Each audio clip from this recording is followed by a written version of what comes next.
Gilles Roussel, président de la conférence des présidents d'université, a déclaré, mercredi sur France Info, que certains amphithéâtres dans les universités sont bloqués par des non-étudiants qui viennent de l'extérieur et qui radicalisent le mouvement.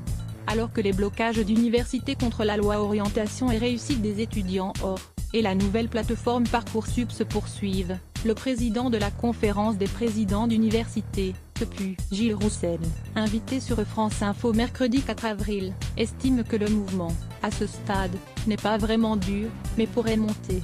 Ce qui est un peu surprenant, c'est de voir certains amphis bloqués par des non-étudiants qui viennent de l'extérieur et qui radicalisent le mouvement. Gilles Roussel à France Info. Il y a vraiment 2 universités, à Toulouse et à Montpellier, qui sont complètement bloquées. Sinon, on a ponctuellement des amphis ou des sites qui sont bloqués, mais la grande majorité des étudiants ont accès à leurs cours, a assuré Gilles Roussel, tout en se disant inquiet de ce qui peut se passer, évoquant un risque de violence. Certains professeurs soutiennent par ailleurs la contestation des étudiants et réfléchissent même à des stratégies de boycott de Parcoursup. À Paris, un Panthéon-Sorbonne, les enseignants de géographie ont par exemple décidé de ne pas traiter les demandes des élèves de terminale afin de ne pas les trier.